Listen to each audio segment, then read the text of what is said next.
Most people know the quality of your morning influences the quality of your day, but what if it does something more profound? What if it actually shapes the structure of your brain and enables you to create the life that you want? My guest today is Jim Kwik. He is a world-renowned expert on the brain and optimizing your cognitive function. I've learned a ton from Jim's first book, Limitless. He has a new book coming out called Limitless Daily. And today we're talking about, I call it the miracle mind, just because it's on brand for me, but it's really just about how do you set yourself up so that every day your brain becomes better than it was the day before. That's what Jim's new book, Limitless Daily, does. It's 5 minutes a day to start your morning, to put your mind in the optimal state so that you can show up at your best for those you love, those you lead. It's essentially the miracle morning, but with neuroscience applied to it so that it's focused on optimizing your brain function. Jim is one of my good friends, and I think you're going to love this conversation. Jim, it's good to see you again. Oh, we've been kind of bumping into each other. Circling the globe. I mean that in the most literal sense, because a month ago we were both in Greece together, speaking at the Health Optimization Summit. Yeah. Last week we were literally in Estonia together, speaking at Mind Valley U. Yeah. Now we're in Nashville attending a mastermind together. I mean that's. I don't think there's any other two people that were at all three of those events together, right? That are. No, it's meant to be. It is meant to be, man. Yeah. I'm excited for this. So here's where I want to start. Yeah. I'm reading your new book, Limitless Daily, right now. Yeah. I was already a huge fan of your book, Limitless. In fact, I can't believe this is the first time I'm having you on the podcast because that book was transformative for my memory, my cognitive function, my ability to just strategize in my life and really be better in every area. I know that both of us believe that mornings matter. Yeah. That's my life's work, sharing how to win the morning. You've spent over 3 decades studying the brain. From a neuroscience perspective, why are the first few minutes after we wake up so crucial? So this time, the term is called sleep inertia. And sleep inertia is the time where you're transitioning from a sleep state to a waking state. So certain parts of your brain come online. Okay. Your awareness comes online, your alertness comes online, your attention is coming online, right? And at that time, your working memory, which is a very short-term memory, that cup is empty, right? So you haven't filled it up with all kinds of other stuff. So what happens, what the science is showing when I was doing the research for Limitless Daily, is that the mental inputs you put in during that time period has a disproportionate effect on the rest of your day. Okay. Isn't that interesting? Yeah. And you're speaking my language. Keep going. Specifically in 3 areas. Okay. What you input during that sleep inertia time when you first wake up in the morning has disproportionate effect on 3 things. Your focus. Like it's going to highly influence what you're going to focus on. And we know that's going to determine a lot of your day, your peace, your productivity, your performance, probably your profitability also. The second thing, your feelings. Like your emotional state. Yeah, and how you feel have a disproportionate effect. And then the third thing is how you frame things. So like how you frame situations, you frame difficulties. Is it a crisis? Is this a problem or a puzzle? Is this an opportunity? And so on. And so now think about what most people feed, and you talk about this. I mean, what do most people feed that precious window that they should be standing guard of? Their so-called smartphone? Yeah, this is the thing. I mean, this is their distraction device. Yeah. So imagine you first wake up, you're in that sleep inertia, you're very impressionable. You know, some people would say suggestible, but disproportionate effect. Yeah. If you feed it with your device and you're looking at things like doom scrolling or whatever, then you're feeding it comparison, conflict, world events, everything that bleeds, it leads, right? Yeah. And then you wonder why your focus is distracted later that day, or you're focusing on what could go wrong as opposed to what's good. Your feelings, right? Have you ever picked up your phone, you get a message, it hijacks your mood? Yeah. Like Yeah. If you start the day with a stressful input, you're stressed. That's your state all day. Yeah. So that's your focus. That's your feeling. It's affecting, which is going to determine what you do. Based on how you're feeling, because all life is like state dependent. Yeah. If you're in a compromised, difficult state, you're probably not going to be loving to your spouse, to your kids, to your coworkers, to your client. And if you're not focused, you're not going to be present for work or anything else or studies. And then the third thing is how you frame things. So if you're looking at the first thing in the morning, all this war, whatever happens to be, right? Then you're going to frame the difficulties throughout your day differently. you know, the problems you face, the conversations that you have with other individuals from work and personal differently. And so, you know, I always tell people mind before media. Like what a concept, right? Mind like, before media. Yeah. Or take care of your mind. Yeah. Like focus on like what you want. That's why people who feed that, you know, I recommend people read, you know, this new book, Limitless Daily, in that window. Yeah. Because they call it attentional priming in science. Attentional priming is priming your attention first thing in the morning, because your brain primarily is a deletion device. You're trying to keep information out. If we let everything in, we would be overloaded, overwhelmed, right? Sure. We would go insane. So what does it filter in? You have a part of the gatekeeper called the reticular activating system, RAS. Yeah. And that determines what you let in. But if you're priming, attentional priming, like nobody would invite first thing in the morning. Imagine waking up for everyone first thing in the morning and then 200 strangers come into your bedroom and talk about whatever the heck they want to talk about. And show you pictures from their life. Right, all this stuff. And you would never allow that. But it's kind of like what we're doing with that. Yeah. You know, I have a client, this is tangential, but it's like also at the nighttime is a challenge too, because people they're doing these the sleep procrastination thing where they're doom scrolling at night, and they're just justifying saying I had a very stressful day. This is my way of decompressing, but they'll do it for like 3 hours, right? Wow. And granted, you know, hard days, I totally understand disconnecting, but the challenge is they have sleep issues because all that context switching, the blue light, everything else that's stimulating, and everything that they're looking at, the doom scrolling is keeping them awake, and rumination, all that. But besides that, I had this question for somebody. I was like, well, if you're going to do that, I wouldn't do any activity like that you wouldn't wake up earlier to do that activity. Like if you're going to doom scroll for 3 hours at night, right, and stay up 3 hours past your bed, would you wake up 3 hours earlier? Would you wake up at like 3:30 in the morning to doom scroll for 3 hours? Yeah. You know, and so it kind of puts things in perspective. But I say mind before media, right? Intention before interruption. Yeah. You know, set your direction before distraction. Because when we pick up our device, if we're in that kind of state, we're training our mind for the rest of the day to be distracted, and we wonder why we can't focus with the kids or at work or when we're studying. And also, we're training for something that's just as detrimental. We're training our minds to be reactive. Yes. Meaning that, you know, you're starting on the defense.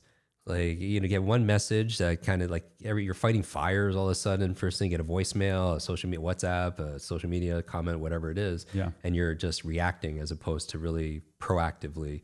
You know, Brendan Burchard, who wrote Motivation Manifesto, he says, your inbox is nothing but a convenient organizational system for other people's agenda for your life. You know, so it lands. So I would be protective of that time. The highest performers in the world, I feel like, stand guard to their mind, especially when it comes to their attention. And you literally coach some of the world's top performers, whether, you know, CEOs, leaders, athletes, actors, you know, so on and so forth. What are some of their morning habits? And I guess you can answer that in a way where it's like, okay, so the majority of people are starting their day with their smartphone. Yeah. Which puts them in a state of reactivity. And that's part of the Miracle Morning philosophy, is how you start your day sets the tone, the context, the direction for the rest of the day, what you just said. And so what's the better alternative, drawing from the experience you have of coaching some of the top performers? So, yeah, they have three qualities. You know, number one, besides protecting their attention, right? Because it takes focus to be the best at whatever you want to be, you know, whatever you're focusing on. Yeah. They're curious. You know, so they love learning, and that's how they grow. They never want to go to bed and that, you know, in the nighttime being the same person as they were when they woke up, right? And so your mind is like a parachute, only works when it's open. You know, so I think that's important. And they really focus on identity. And identity is an interesting conversation, especially in a world of AI where their identity is at jeopardy because maybe they trained and went to school and been for years a coder when AI could do coding, right? Got it. Okay. Or you know, a visual designer, you know, when AI could do those kind of things. So I think there's a little bit we could talk about it kind of, I think HI is more important than AI, human intelligence over AI, because AI could scale and magnify, but it can only scale and magnify what we bring to it, right? Somebody could use AI to make a nice social media post, but others could use it to build the next billion-dollar brand. It's the human intelligence we bring to it. Yeah. But going back to morning routines, of course, you know, that phrase, if you want to win the day, you have to win the morning, right? You know, that especially that first hour of the day. Yeah. So I've been a big fan of your work, right? Savers. I've gifted that book more than 100 times to clients for sure. Wow. We're looking forward to, our next gathering will be in Greenwich, Connecticut for our annual conference where we'll be speaking alongside, a lot of luminaries and other New York Times big best-selling authors and such. So we get to spend more time together around the globe. Exactly. And that's at limitlesslive.com if you want to see the lineup and get details. And get book signed and all this great stuff. I'm excited for that. Yeah, but so I would say, but they are protective of their time, and it's not even about and time. When I say time, that's the only thing high achievers or anybody else. It's the only thing that's equal. Like the truth is, not everybody has equal education. Not everybody has equal access. Not everybody has equal money. Not everyone equals connections and network and everything, but everybody has 24 hours in a day. So for me, it's not even about time management. It's about mind management. It's about managing your mind. And I always say that the most important thing is to keep the most important thing the most important thing. Yeah. Right. And I think one of the most important things is to be protective of your time. So it's about, when you say, it's like good to great, right? Like you say no to good so you can say yes to great. I think a lot of people are burnt out throughout the day, morning and otherwise, afternoon, evening. Some people think they're burnt out because they're doing too much. I feel like sometimes we're burnt out not because we're doing too much. I feel like sometimes we're burnt out because we're doing too little of the things that matter or that light us up, right? That's a great point. The things that make us come alive. Yeah. And that first morning, especially with that sleep inertia, sets a tone and the tempo for the rest of your day. Yeah. And so I feel like when we wake up in the morning, we're getting on a plane. So imagine everybody next morning, like when you wake up, you're getting on a plane and hopefully you have a destination in mind at the end of the day, right? Like a city you want to be able to go to. And so it's heading that way, but of course there's turbulence, right? There's winds, there's headwinds, and even if you're just off 1% over the course of that flight or the course of that day, you could end up in a completely different city or country. Depending on, on where you are. And so I want to remind people, part of me writing Limitless Daily is taking them from the passenger seat, taking them into the cockpit and sitting them down and them realizing that they are the pilot of their day. They're the pilot of their mind, not the passenger. Maybe you and I could sit in the co-pilot seat, to help guide people to stay on track. Because a lot of people are getting on planes and the truth is, especially with their focus going this way, sometimes it's hijacked and somebody's hijacking the plane, taking you somewhere you completely don't want to go. Like, I wanted to write a daily book because, for me, when Limitless came out, one of the biggest questions we had was like, wow, this is like owner's manual for a brain, to speed read, memory, brain optimization, all focus, flow, habits. But, how can I live this every single day? And the other thing is you and I are here. We're about to go to an author gathering, with some notable, authors of so millions of books like yourself. But people aren't reading as much, and then part of my mission, teaching the most preeminent speed reading program in the world, students in every country, tripling their reading speed, but you get better comprehension, retention, and enjoyment, is to build better readers. People seeing photos with me, with those individuals like the Bill Gates, the Oprahs, the Elons on social media, if we're connected there, they ask invariably, like, how'd you connect? And I'm telling you, we bonded over books, right? You read to succeed. But that Atlantic article that recently came out is saying only 16% of people read daily. Wow. Right? Something that's other than like social media, an email or something like that, like a book or magazine. Like actually content that will help them. Yeah, exactly. And that's the thing. Like someone has decades of experience like you have, right? And, and you're on our show, on our podcast, and speaking at our event. You've had these multiple near-death experiences, like from car accidents to cancer to all the things. Like you have all this wisdom that you've accumulated over decades. And you put into a book, and somebody could read Miracle Morning or Limitless, and in a few days, you could download decades into days. Yeah. Like what bigger advantage is there? But 51% of people, this is 51%, won't read one book. And this is across gender, age, and ethnicity. Wow. Right? 51%. And that's the challenge. Or people will buy books, they'll sit on their shelf. It'll be shelf help, not self-help, and not read it, or they're just poor readers because they'll read a page in a book, forget what they just read, and go back and reread it and still not know what they just read. Yeah. But people ask me all the time, how do you keep your brain alive? How do you keep it strong and functional? What's the best brain training app? I'm telling you, it's simpler than that. It's reading. It's the best exercise for your brain. Reading to your mind. And especially, and not just So I'll read in the morning, something like Savers, right? So the reading is a big component of that. Yeah. At night I'll read fiction. So Yeah, me too. Like, yeah, I do the same thing. Yeah. And studies have shown that people who read fiction, especially even at night, it reduces stress immensely, helps you get better sleep, but it also improves for those high performers out there that just want to read nonfiction, business, psychology, whatever books.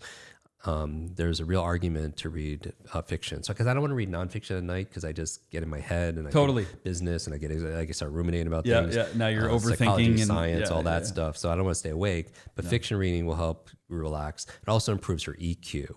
Right, not your IQ, your EQ, meaning the narratives, empathy, compassion, seeing some things from different perceptual positions, right? The storytelling, all that, huge benefits. Besides the stress reduction, the better sleep, and so on. One of the things I love about Limitless Daily is it's a daily reader. Yeah. And it's a page a day essentially. Yeah. So it takes, if you're a slow reader, it takes you 5 minutes. Yeah. And I think that that's really important. And maybe more and more books will be going this way because our attention spans have shortened, and reading 10 or 20 pages may feel overwhelming for someone.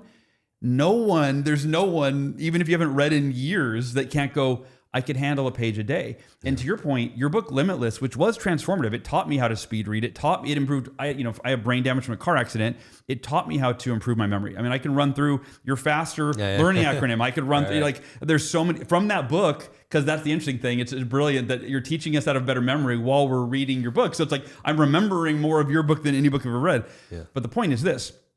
It's a lot, right? It's like, oh my gosh, this is the ultimate manual on the human brain, how to optimize it. This is the same benefits of that, but to me, it's more of a benefit because if you read Limitless, let's say took me a few weeks, a month to read, a big book.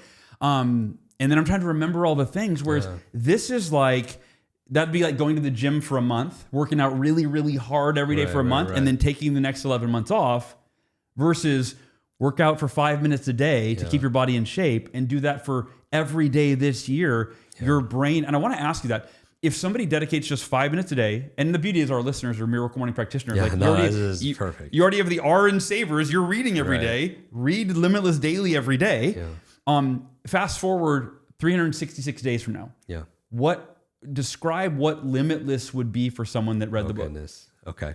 So little by little, a little becomes a lot. Right, consistency compounds. Like everything, like more health creates more health. Right, and we invest in things that we want the most. Like we don't avoid it. You want more energy? Use your energy. You want more focus? Use your focus. You want a better memory? Use your memory. Right. You want greater strength? Use your strength at the gym and everything to get greater strength. Right, and same thing with our focus and everything else. So I would say, little by little becomes a lot, because inch by inch is a cinch, yard by yard is too hard. So I put these little quickisms in there they stay in people's minds, right? But the idea here is you don't get it's rarely in a business or in our brain or our body or our bank account. It's by one windfall. It's usually the little things we do every single day, right? That add up to big things, right? You don't brush your teeth for like 4 hours and then you don't have to brush your teeth the rest of the year. You don't have one great conversation at a party and then it's a great relationship for forever, right? You don't go to the gym for a weekend, 10 hours a day and then you're fit for life, right? I think it's a misnomer that it's like this like spark of effort and all of a sudden it's the little things that add up to big things, right? And so Limitless Daily, you're reading for 5 minutes, removes all the friction, right? Everybody, as you said, could do that. So it's built on, so Limitless, people don't know, I wrote that in like 6 weeks when it came out. Which is so crazy. Like less than 2 months. That just shows your super brain, by the way. But I had 30 years of just like, I wanted to help. And it was therapeutic just for me to organize it and put it in a way. And this was before AI for everybody this wasn't, he put it into AI and it wrote it for him. It was because it's a mission. And we donated the proceeds to build schools in Ghana, Guatemala, Kenya, healthcare for the kids that kept them out of school, clean water, Alzheimer's research for women in memory of my grandmother. Women are twice as likely to experience Alzheimer's than men. Most of the research is done on men. So it's a mission, right? This Limitless Limitless Daily took over a year. Wow. This is more personal, but I'm 53. Started our family when we were 50. So I have a 3.5-month-old and a 1.5-month-old 3.5-year-old and a 1.5-year-old. Yeah. Son and daughter. But when my daughter was born, so I write every morning as part of my miracle morning. Yeah. Just like gratitude or things I want to accomplish today or things in my mind. When we were in the hospital and I saw my wife holding our daughter and our son was there, maybe it's because my age, I start thinking like, if I wasn't there 20 years from now when they're an adult and they were going through a hard day, what would they need to hear from their father to help them get through a hard day? And so I started writing to them for when they're older. And I would write about things that I've experienced or I've worked with clients on, like fear of failure, fear of looking bad, all the most important lessons. Negative self-talk, not believing in yourself, your self-esteem or self-confidence, distraction, burnout, imposter syndrome. Procrastination, putting things off or just overwhelm, all the things, right? And I started writing every single morning.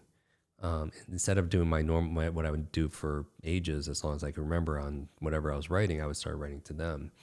And then, through the process, I realized that this was the answer. The number one question we got from Limitless was, this is great. And how do I live this daily? And then, so I went back and I started editing it. So it's one idea with the science that backs that idea. So where, I love like Ryan Holiday's Daily Stoic. It's a daily reader. You read it on the same date. It's pulls on Stoicism. Yeah. And, so I back it around instead of Stoicism, I pull it on science, the science of the mind, psychology, or the science of the brain, which is neuroscience, and I explain why this idea is valid. Yeah. And then I give them, and it's written in an inspiring way, and I give them one implementation strategy, something they could do with no excuse in 1 or 2 minutes, right? And then a new identity statement, an affirmation. Yeah. Just because it's cultivated around this, and it always ends with "I am limitless," because an identity is built through behavior, right? You're creating evidence every single day that you are the person that you say you are. And I think one of the most important things is self-trust, meaning when you say you're going to do something, that you do it. Yes. Right? Because like, think about if in a relationship, if somebody say they would do something, and they didn't do it consistently, you'd be a break in trust. Totally. But think about the conversation we're having in our own head, and if we're not keeping our promises. So I feel like what this is like a gateway habit to your new self, meaning that you're showing up for yourself, and the requirement is very low: energy, cost, time. Yeah. Like in 5 minutes a day, especially during that morning time where you get a disproportionate benefit in your focus, your feelings, and your framing, it's kind of a no-brainer. I feel like it's almost a disadvantage not to do something like that. And that's why that morning's time, some people use that sleep inertia time for gratitude, right? To get maximum, great results, or prayer, right? Or setting their goals and their focus. But again, mind before media, intention before interruption, right? Direction before disruption and distractions. And so the book is very special to me. And I didn't want to do like a month of motivation, a month on focus, a month, because I feel like, in my opinion, like after 7 days, people are like, I kind of got this. So I broke it down into seasons, winter, spring, summer, and fall. Yeah. And so every single thing is meant to, because we all in business that we have times of winter, and body, we have times of spring. We have different seasons for everything, relationships also as well. Share what those 4 themes are for the seasons. Yeah. So sorry, can we pause for 1 second? Sorry. Do we want to take it back from your question? Wait. How much? I just want to get a time check totally also. So 23 minutes right now. Okay, so we'll start wrap. So can I go? Oh, actually, no. We can keep going. We can go as long. We can go as long. I forgot. It's not your podcast. It's mine. No. It's okay. But is there? Can I go into a different area instead of going through the seasons? You tell me whatever you want to go. No. Yeah. So I'm thinking like there's so many things I want to ask you, like that I could ask you. The limitless model. There's like a lot of things that Well, I want to be most useful because that's my whole goal with all of this. One idea I thought about, one question I thought I'd been asking you is like, Jim, to teach, one or more lessons from the book that somebody to understand. So like someone's like, oh wow, that's a single lesson that I'm going to get, and there's 366 of those. Yeah. Why don't we go in there? I think that would hit more than. Okay. Yeah. So I'll ask the question. Yep. Very cool. Jim, there's 366 lessons. Share a few, share one, share two, share a couple so that people get an idea of like, wow, what am I going to get on any given day, and then multiply it over the course of the entire year. Yeah, and that's the compounding effect, which is really exciting. My goal for this book is that you do something a little bit each day, and 5 minutes magnified like that, you'll be unrecognizable after a year. Totally. Like you have to reintroduce yourself to your friends and your family because it's so different. Who's this genius that lives with us? This is incredible. So the idea is it's to remove friction so you can get in better flow, right? Those flow states where you feel your best and you perform at your best. Because if you're distracted, you're not going to be able to get in that kind of space. If you're overloaded, if you're burnt out, you're right. If you have negative self-talk, if you're procrastinating, you're never be able to access the best of be able to win the day. So the promise is 5 minutes in the morning to be able to better win the day. So like recent lessons, because I'm reading this through myself, going through it. Yeah. So when I wake up, one of the lessons is this: most people wake up and they have a 200 thing. How big is your to-do list? The to-do list? Yeah. Right. And we're never going to be able to, if anything, it just grows. Sure. So here's the thing, you wake up, and I do this mental experiment when I first wake up. I'll close my eyes. This is one of the entries. And I'll fast forward and mentally time travel to the end of the day. And I imagine myself getting back into bed. And let's say my wife asked me, how was your day? Yeah. And I imagine myself saying, today was incredible. Totally crushed it today. Best day ever. And then I work backwards. I say, engineer. Yeah, what had to happen in order for me to feel this way, to say those words? And what I do in one of the entries is have them write down 3 things personally and 3 things professionally. Because we don't often have a scoreboard in life. Like in sports, when it's to celebrate because it says it right there on the scoreboard, but we don't set that up for our day. So we have no direction, right? And a lot of people check emails and then bounce to this and that, and we're distracted and we're all over the place. And they're busy, and people could feel that busyness, but busyness doesn't mean being effective, right? And so we could go really fast, nowhere, right? Just like on that plane, we could be going in a totally different direction. And so those 3 things personally and then 3 things professionally become my target. And I actually won't even touch my phone before I do one of those 6 things. Nice.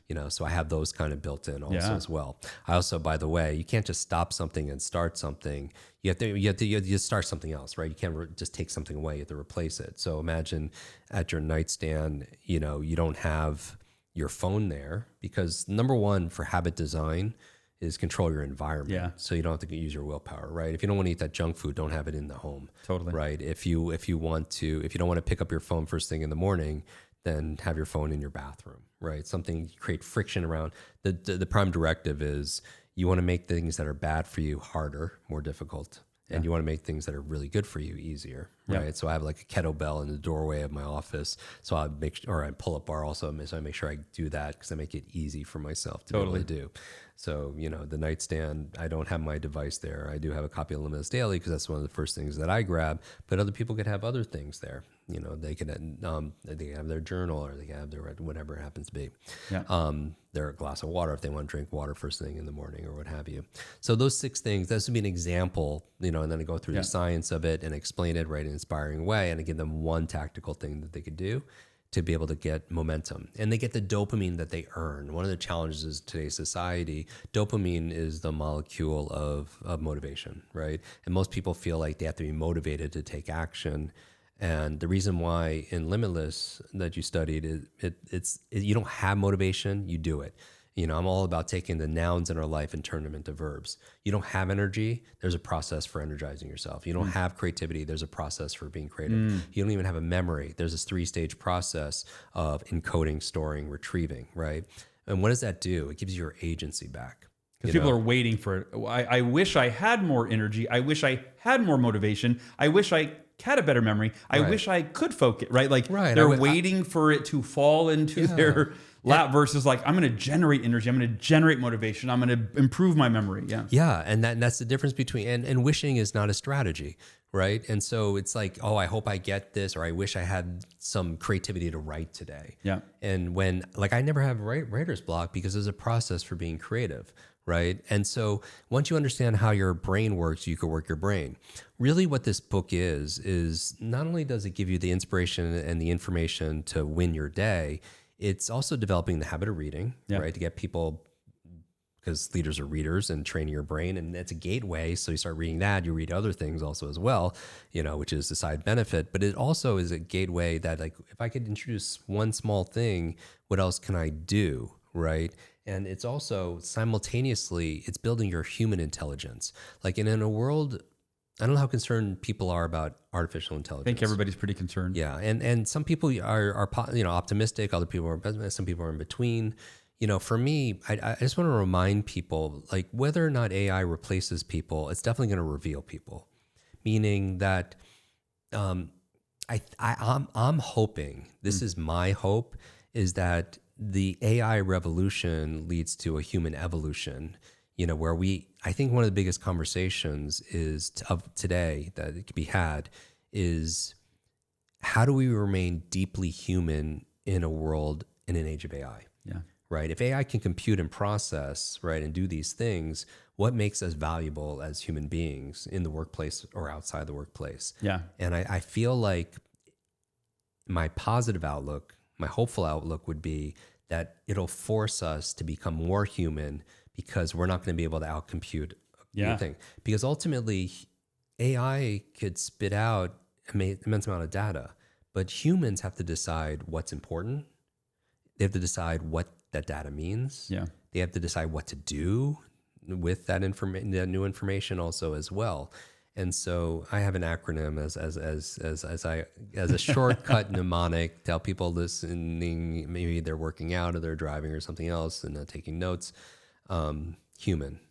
And this is the promise of the book, make you more human and valuable. Meaning, if AI is doing all these things, then what should we be focusing on? The H is heart, which is a symbol of emotion. Emotional quotient is going to be very, very important. Think about compassion. Think about empathy, right? Think about understand, like all of that makes us feel, right? Because human being, like, AI it could fake empathy, but it doesn't know how to have a conversation with a grieving child, what loss is, what a breakup is, how to forgive. It could simulate that, but it doesn't know what that is because it hasn't gone through that experience. So I feel like heart. The second thing in human acronym, U, is understanding. Because ultimately, that's where curiosity comes in. Human beings who stay naturally curious will grow and evolve. And understanding is comprehension, right? Like doing the deep work of like when you read something, to be able to deeply understand it and personalize it. The M, which I think will help us stand out as humans, is meaning purpose. And purpose it's a human trait where, and purpose and passion are used interchangeably, those two words. For me, functionally, passion is what lights you up, and you can have lots of passions. Purpose for me is how you use that passion to light somebody else up. Like I have a big passion for learning. Wasn't always the case with my brain injury and my learning challenges and all that stuff as a kid that put me on this, on this path. But, learning is now a passion. It lights me up. Teaching people how to learn lights them up, and that's my purpose. Yeah. But I feel like that makes sense. It's important to find like what drives us and gets us through difficult times, right? Adversity. And then the A in human is adaptability. Like that's what humans are really good at, especially if they've worked their cognitive flexibility and their cognitive anti-fragility. And I could talk about, there's sections on entries. I'm just literally pulling because these are things I've read recently, because I feel like we also as authors write the thing that we most need to learn. Totally. And we teach the things. And then, by the way, everyone who teaches something, you get to learn it twice. So even if you're listening to this, I'd be thinking, oh, if I had to give a TEDx talk next week, would I remember all this? That's the T in your FASTER acronym you're in your so other good. book. Yeah. And so the adaptability is our ability to learn, to unlearn, to relearn, because the only constant will be change, right? So I feel like that's a prized skill. And I talk about cognitive flexibility, where it's like, some of those entries are about doing mental parkour, right? Being able to, like, a lot of innovation was created by people outside of an industry because they had cognitive flexibility to ask a new question, because they didn't have the same learned helplessness going through the same industry with the same limitations, mental limitations, if you will. Maybe it takes an Elon Musk to look at the automotive industry and ask a new question, saying, if we were to create an automobile today with today's technology, how would we do it, right? Yeah. There's a great book called The Structure of Scientific Revolution that talks about this, how most progress and innovation comes from people outside industries. So like that's because what's the opposite of cognitive flexibility? Like physical flexibility will prevent injury. You'll be faster, more pliable. Yeah. You'll bend instead of break. Cognitive rigidity, that's where you have a blockbuster, meaning that where's video? I just watched the documentary the other day on it. Yeah. I've seen that, but that's being rigid. Yeah. Right, not adapting. So that's adaptability or lack thereof. And right now, in an age of AI, it matters more than ever. And I'm going to interrupt you just to say, like, that's what I love about your work is a few ways of putting this, but it's that right now more than ever, our ability to think actually matters more than it ever has. And some people I think are confused, going, well, there's AI that thinks for me. Yeah. And to your point, like right now, here's a perfect example. AI exists right now. ChatGPT is available right now. Millions of people use it. Some people are using it to think of clever responses for their email and do menial, like unimportant tasks. And there's some people that are building multi-million-dollar businesses with the same AI. Yeah. The difference is their brain, their ability to use their brain to think. And so it is mattering now more than ever. And like when I read your book, Limitless, when I read it, I was like, why didn't I read this years ago? Because I suffer from brain damage and such. Now my memory, like it transformed my ability to think. And the other thing it transformed, which Limitless Daily does too. And you mentioned identity. This is so important. My identity was, I have a bad memory. Well, why? Because I was in a car. Like I'll show you pictures of my car accident. It's almost like a victim mindset. I was like, my memory is terrible. I have literal brain damage, so it's not my fault. I can't control it. Yeah. And your work starts out with empowering the individual of like, you're not limited. You are limitless. Your past does not equal your future. Just because you've struggled in this area before or these areas, you can transform your brain, then transform your abilities and transform your life. And so I just want to say, like, it's so, like, the work you do is so profound. It's not like learn a few hacks to have, remember stuff. It's like, no, transform your identity first, become limitless, and then do the work to become who you're capable of being. So I just wanted to give that endorsement. I call them truth bumps. I find that, one of the most important skills to master when you're talking about adaptability is our ability to learn rapidly. Yeah. Because if you can learn how to learn, right, called meta learning, that's what Limitless is all about. Then, like, if you can learn how to think and read better and understand better and retain more and all focus better, what can you apply that to? Everything: medicine, martial arts, Mandarin, parenting, money, everything gets easier, right? So it's a meta skill. Very, very important, but it's not taught in school. School teaches you what to learn, what to remember, what to think, but not how to do any of those things. Rote learning, is that or rote memory? Rote, repetition. It's all antiquated. Like how people read, like the last time people took a reading class, like a class, not a college lit class, but a class called reading, they were like 6 or 7 years old, right? So the difficulty demand has increased tremendously, but we're still reading at the last level of it's like we don't rise to a level of our aspirations as much as under pressure fall to the level of our training. Yeah. Right. I feel like we don't rise to our goals and our dreams. We fall to the level of our systems. Yeah. To our here's our story. You remember that story we're telling ourselves? Because I feel like the head injury for both of us, that is a limitation, potential limitation, but nothing compared in my experience to the story I was saying about that broken brain. Totally. Which, I was slowing down a class. It took me 3 years long to read. In third grade, I was being teased for it. I was called slow, even though my last name really is Kwik. It's not like a stage name. It's my father's name, my grandfather's name. Teacher came to my fence, said, leave that kid alone. That's the boy with the broken brain. That label became my limit. That 5 seconds, and she had good intentions. I'm sure of it. That 5 seconds that she said, the broken brain, lasted only 5 seconds, but that conversation I had about being broken lasted a decade. Yeah. And in my head.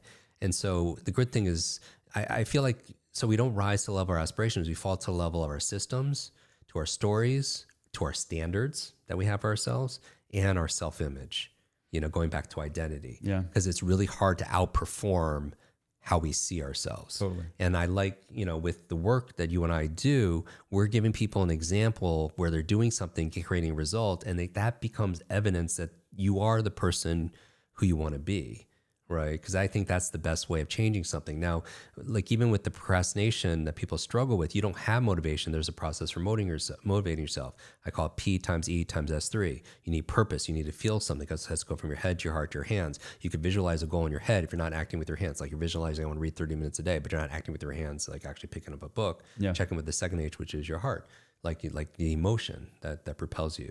But then the E is energy. Some people, we don't go through and have a great day because we just lack the energy. And you don't have energy, you generate energy. There's a process for energizing yourself with sleep and nutrition and exercise and so on, stress management, that sucks all the energy out. And then this is the big thing, that this is what the book is based on, one of the pillars. S3 is small, simple steps. Because I find that if you procrastinate, then it's because you either don't feel the purpose or you know the purpose intellectually, but you're not feeling. Like, who's counting on you to be at your best today, to show up today, right? I'll do more for people I love than I will sometimes for myself. Or people won't do it because they're exhausted. They lack the energy, and an exhausted mind doesn't do anything, right? But sometimes that thing is too big. Like maybe going to the gym for an hour is too big of a jump, or reading 30 minutes a day is too big of a jump. So S3 is small, simple steps. You break it down. And the question I ask myself, and whenever I get stalled, is I ask myself, what is the tiniest action I could take right now, Hal, that will give me progress towards this goal where I can't fail? And then I just even my 3-year-old, teach him how to floss. Because we did on our podcast, we had a biological dentist talking about beyond brushing. And we're talking about oil pulling, and tongue scraping, all these other things, and how the microbiome and inflammation, could affect your... Is that Dom? Yeah, he was amazing. And I actually flew to Germany to actually get worked on and everything for him because I just, because I do this too. I have my coaches that I pay and that I go around, learning from, because you can learn from books, but you can also learn from conversation and consulting and having as a person, someone might have a personal trainer. I'd like to be their mental fitness trainer.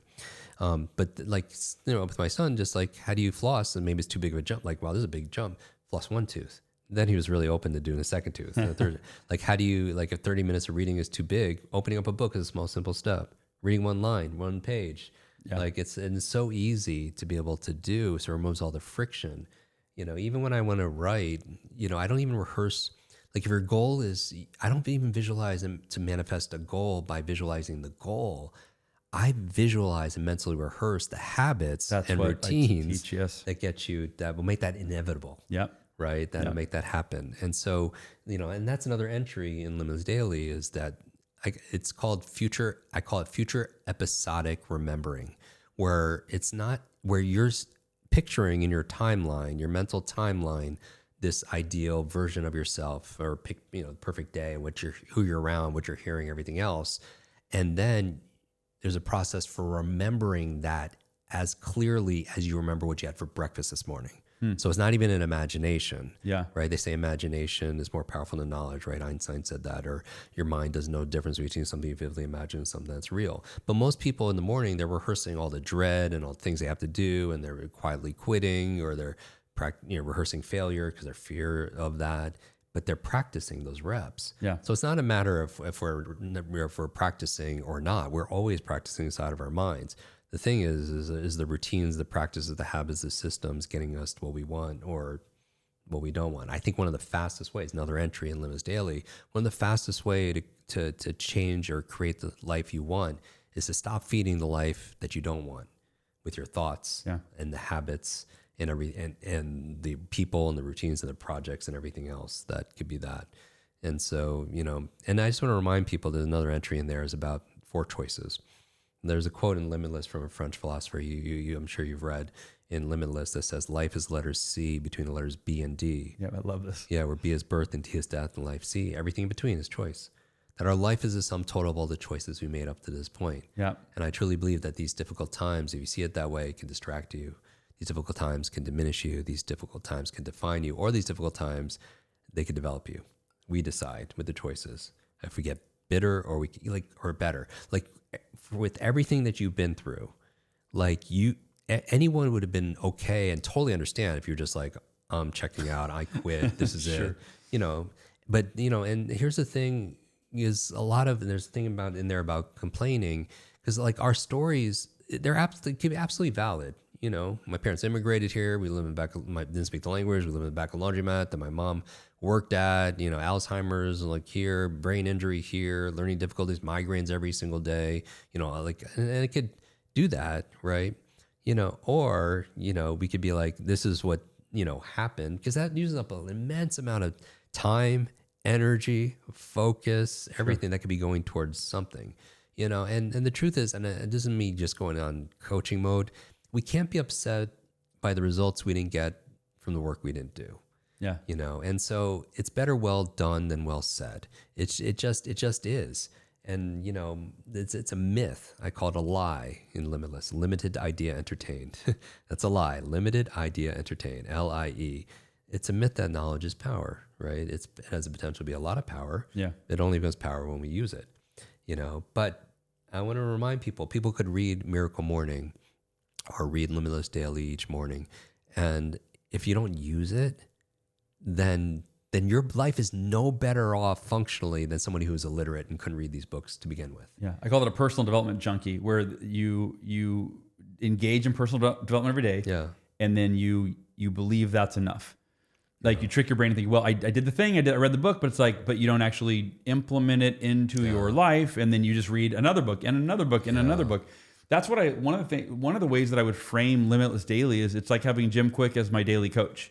It's like, imagine what no one could in this, listening, including me, could afford, what it would cost. Like, hey, Jim, how much if I hired you to talk to me for 5 minutes every day, just for a year? You'd be like, $5 million, right? Like, it'd be a crazy amount of money. But it's like, that's literally it. It's like, hey, I get Jim Kwik to, and it's not just reading something. Like you said, every day, every page ends with a short, simple action step to integrate what you just learned into your life, then an affirmation identity step to like integrate it into your identity, right? So it's like, that's it. It's like, okay, you get a year of Jim coaching you every day. What he believes is so valuable that you wrote it for your kids, right? And I think that I know from your first book and now reading this one, like, I've been convinced that, and our friend Dr. Daniel Amen says, like, the most important organ in the body is the human brain. Yeah.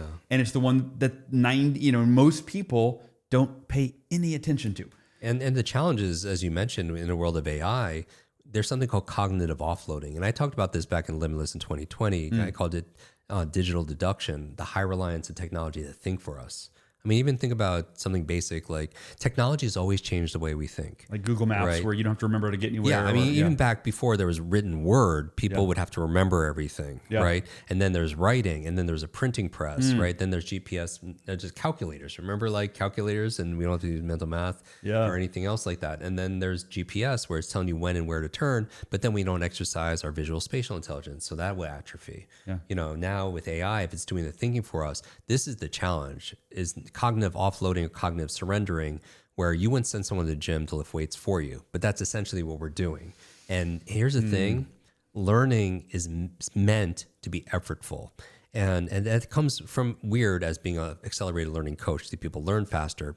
But if you don't you can't buy a fit body, right? Any more than you could buy a great deep relationship, right? Anything worth, you have to be able to work for. Yeah. But what happens when AI takes all the friction out? And you don't have to work for it. You and I talked about this in Estonia, Yeah, and you go to the gym and you ask your friends to, to lift weights for you. You get no benefit because you haven't earned it. And your muscles atrophy in the same way that when you ask AI to think for you, your brain atrophies. And that's the challenge, because in Limitless, the original book, I talk about digital dementia, which is where technology remembers things for you. Your to-dos, your grocery list, your calendar, all your meetings, your phone numbers. So we never had to use that. Not that I want to memorize 500 phone numbers, but it should be very concerning if you lost the ability to remember one phone number, or a PIN number, or something you just read, or someone's name, or anything else, right? On the other side, when you could, the book will also help improve your focus and your memory when you can easily remember client information, product information, give speeches without notes, names, and walk into a room, meet 20 strangers, leave saying goodbye to all of them. Then everything you're mentally fit. It's like someone who's physically fit.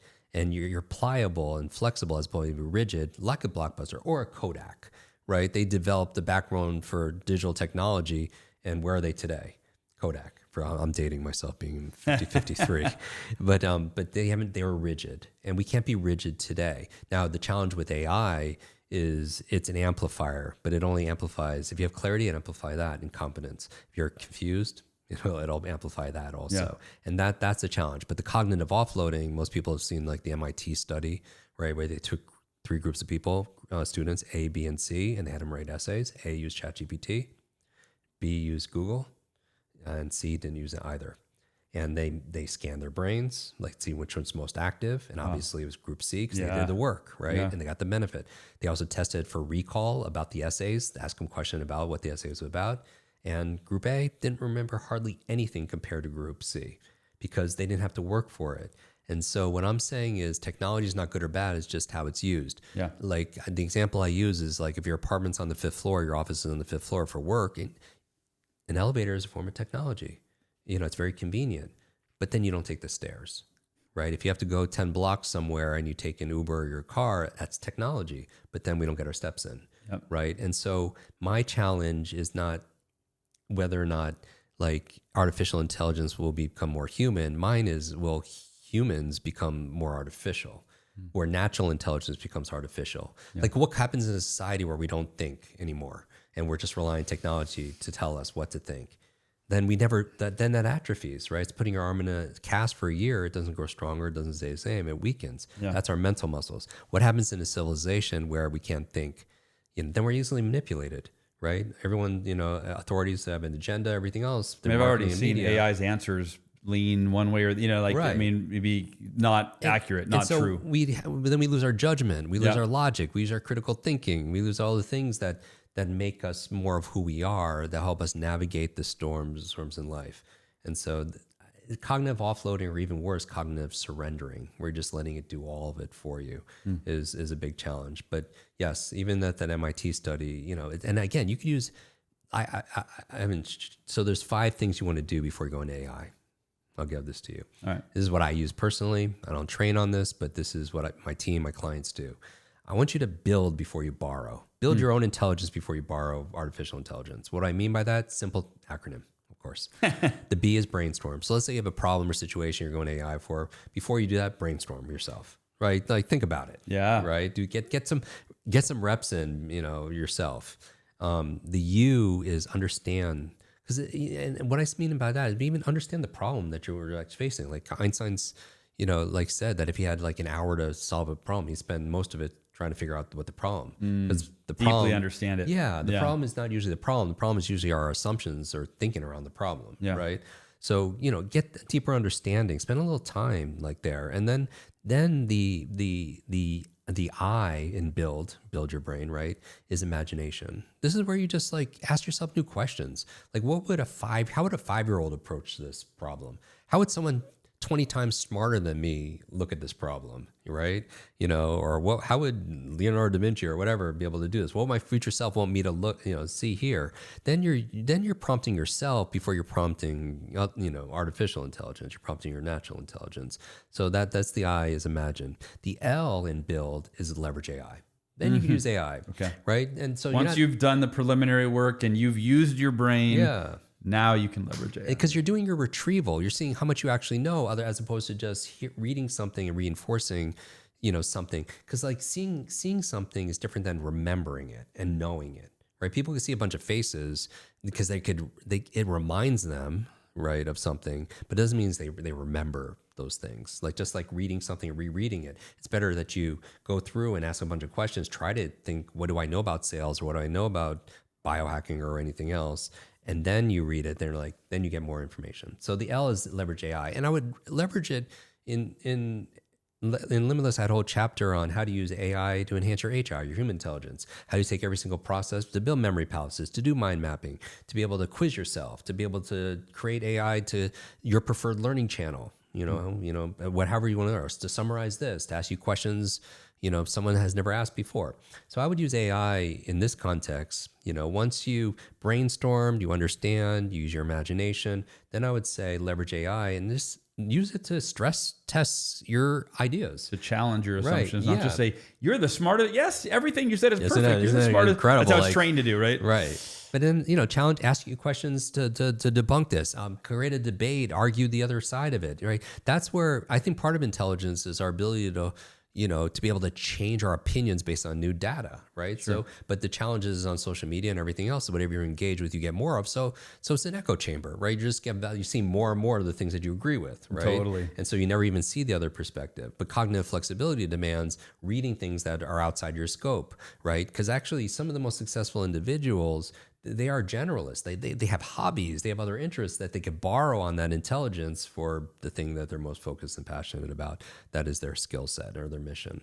And so I would use AI to be able to ask you questions, to be able to quiz you, to be able to see your cognitive biases or your blind spots, all of that leverage. And then the D in build, then you decide. You have all this great information, then you could decide what to do. But you've done some exercise before you go to the technology. And I feel like if people kept that habit, then they would stay mentally fit, as we age. And I think this, in a world, nobody listening to this, it's not like it was in the agricultural age or even industrial age where primarily your value in society was your brute strength. Today it's your brain strength. Yeah. It's not your muscle power, it's more your mind power. And the faster you can learn, the faster you can earn, because knowledge is not power, but it is profit. Because those who know more could do more. Those who know better, they can make better decisions, and get better results also as well. So there's this divide of not just those who have and those who don't have. There's a gap between those who know things about health or marketing or morning routines or whatever, and those who don't. And those who know can make better decisions on their life. Yeah. And all of their life is a reflection of those combined decisions. Man, I could go on and talk with you for a long time. There's so many questions I still am thinking about, but I know we've got to wrap up here. I wanted two things. I know you have a live event coming up because I'm speaking at it, so Yes. that's exciting. Limitless Live. LimitlessLive.com. And you're giving away bonuses with the book. Yes. Right. So first, let's circle back to the book, but the event. Talk about the event for a minute and where people can go to join us in Connecticut. This will be the 19th year. We've been doing this event for 19 years. Wow. It's an annual event. It's the only event that we do for the public. We'll have 1,000 individuals right outside New York City in Greenwich, Connecticut, September 11th and 12th. If you hear this in time, all the information is at limitlesslive.com, and it's a special experience. So the book comes out on September 8th. And so it's a year-long journey, 366 entries. So it's a journey we take together. The event is where the book comes alive. It's where we kick off the journey, the adventure, the expedition together. And all the speakers speak specific aspects of the book, like a morning routine. There you go. Right. Who else is speaking there? Because I know there's some. We have the best of the best in category. So as an example, I talk about flow in the book. So we have the #1 flow expert, Stephen Kotler, Nice. who's written multiple New York Times bestselling books. Some of the books, like entries in there talk about having your best brain and how to biohack your brain. So we have the father of biohacking, Dave Asprey. Our events also are very interesting attendees. So at any given time, we've had the CEO of Sprint, the founder of WordPress, Quincy Jones, would come every year. So people, I think, come to events for content and also connections. But for me, Limitless Live is the starting point for our readers to start our journey together, to celebrate this year-long journey together. In the book and the bonuses. Yeah. Where do people go to get the book right now? So limitlessdaily.com, and we have an amazing bonus. It's a compendium where it's kind of your companion. And so it's a way of where you will receive. So here's the science of it, right? So limitless model is based on 3 M's. If you want to become limitless, the opposite is being limited, where you're stuck in a box, right? And that box is 3-dimensional. By definition, those 3 dimensions hold that box together. So there's 3 forces that contain it, but they're the same 3 forces that will liberate it, become more limitless. And that's the 3 M's: mindset, motivation, and methods. So the goal here, these are 3 things you can control. You can control, mindset is your assumptions and attitudes about something. So someone can learn a great method on how to make money, but their mindset is, their attitude, assumption, money is the root of all evil. I have to hurt people to make money. It's lonely, when you make money, people are going to judge you when you make money. Money is not abundant. It doesn't grow on trees. Then you're still stuck in that box. Well, mine was I have a bad memory, so I can read Jim's book, but he doesn't get it. I have brain damage, so nothing will work for me. Yeah. Yeah. So that's why Limitless, the whole sections of the book were mindset, motivation, and methods. Yeah. But someone could have a limitless mindset, believe, the three things that I would think about: identity, what you believe is possible, what you believe you're capable of, what you believe you deserve. Right? Because some people only feel like they deserve a certain amount of love or health or vibrancy or financial resources, right? And that'll keep them in that box, that dimension. But so let's say someone has limitless mindset, then maybe the second M, and they know the methods, but they're still stuck in that box. They lack the motivation to get out of that box. Yeah. And that's why we talk about purpose, energy, small, simple steps. Now, here's the thing. This is where Limitless Daily comes from. If you imagine a Venn diagram, which are just three intersecting circles, right? Like Mickey Mouse, a face with two ears, but they're all intersecting.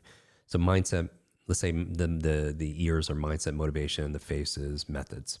So here's the thing, the crossovers, where mindset and motivation crossover, you have three I's: inspiration. An inspiring speaker or movie will change your mindset and also give you some motivation. So mindset, motivation, crossover, inspiration. Where mindset and methods crossover, you have the second I, which is ideation. Mindset is in your head. Methods in your head. It stays an idea because you lack the motivation, right? Where motivation and methods crossover, you have the third I. You're motivated. You have to know what to do with the methods. That's implementation, third I. Now, where all three M's or three I's connect right in the middle, that's the limitless state. That's the fourth I, which is integration. Another word is identity. It's just who you are. And so the goal is, don't shrink your dreams to meet your current circumstances. You don't downgrade your dreams to meet the current circumstances. You upgrade your mindset, your motivation, and the method you're using to be able to win the day, to win life. And when I talk about human intelligence, this is a strong distinction. Intelligence is not IQ. IQ is you take a test when you're 8 years old, and that's your potential when you're 88 years old. That's been debunked, right? And it's not even testing for all the things that matter. Nice. There's multiple intelligences, and we could go into that. But it's not fixed like your shoe size. For me, intelligence, we could say it's pattern recognition. We could say it's your ability to change your opinion based on new data. For me, functionally, intelligence is how you use your brain and direct your mind to create the life you want, right? How you use your brain and direct your mind, because brain and mind are different, to create a result that you want. Like somebody could be book smart and quote all the financial masters of all the big financial books from our friends and experts like that, but if their bank account doesn't reflect that, how intelligent are they? Sure. Right? Somebody could do the same thing for wellness, they could do it for everything else, but if their life doesn't reflect it. So for me, that's intelligence. So it's your ability to create results. So Limitless Daily, when I say it's the subtitle 366 keys, because we're unlocking a door every single day to train your brain and master your mind. That's how you use your brain and direct your mind, right? To be able to win each day. My goal is to give them the science of the mind, science of the brain, to be able to create a real result within 2 minutes. And those 2 minutes add up. Those 5 minutes total of reading and implementing add up to really big things. Because I don't think big changes happen from just bursts of things. It happens it's kind of like, you know what the metaphor is I saw recently? It's like a tree. Like everyone sees a tree. You see the tree growing outward up towards the light, right? Yeah. But we don't see that same part that's underground. The root. That's going down deep, right? And it's like a metaphor because this is going up towards light. This is going down towards gravity, but both are important, right? Absolutely, for that tree to grow and flourish. And it's also a metaphor for if you want to shine and flourish with all the flowers and the leaves here, then you have to sometimes do the work when no one's looking underground, when you have to go through tough times, when you have to go through dark stages. And Limitless Daily was meant to be that 5-minute coaching from me first thing in the morning with the pure intent of helping my children when they're older, adults, not for children, but as adults. Yeah. But, I'll read this. I think a lot of people will have like Miracle Morning where they have conversations over meals about it. Yeah, because everyone's reading the same thing around the world on the same day. Yeah, ooh, I like that. And so, as a gift, we give people this companion when they order the book to be able to get that increase. Because so remember I mentioned ideation, implementation, inspiration, right, and then identity. Yeah, that's every passage. There's an ideation. It's written in an inspiring way. There's an implementation strategy and an identity statement. The last thing I would add to it is intention. So they get sent in intentional, like whether it's an email or text, or however they prefer to receive it, a question that will direct their focus with intention throughout the day, so they can reflect on it. Because AI will give a lot of information, but it won't give you wisdom. Wisdom comes from experience. Wisdom comes from reflecting on that, right? And so these questions help you to reflect on it. And there's a lot of other bonuses there at limitlessdaily.com. So limitlessdaily.com for the book. Yes. Limitlesslive.com to join you and I in Connecticut. Yep. That's in September. September 11th to 12th. It's right outside of New York City. Yeah, my wife's excited. She's never been to Connecticut. She's like, I'm good. Can I go to that one with you? I'm like, of course. She'll be there too. Amazing. Well, Jim, your work has profoundly transformed my life. I'm grateful for your friendship and all the traveling that we get to do together. Yeah. And next will be Connecticut. And yeah, everybody, if you want to transform your life, it really does. And I've learned this more and more recently. It's transforming your brain first and foremost, your ability to think effectively, to remember what you think, remember what you learn, to discern what matters most, to get the results you want. Like Jim said, intelligence, it's not just learning stuff to learn stuff. It's learning to apply it to your life to see the outcomes that you want in your health, your relationships, your finances, your family, your career, your purpose, you name it. And Limitless was the book that first turned me on to this way of thinking. And now Limitless Daily is, for me, it's been the next evolution because, again, it's that 5 minutes a day. It's so easy. Anybody can do it. And you compound that over the next 366 days. You will be a different person. You'll be the limitless version of you. So go to limitlessdaily.com for the book. And if you want to join Jim and I in Connecticut for the Limitless Live event, go to limitlesslive.com. I love you so much. I'll talk to you next week. Oh, you're so good. I could talk.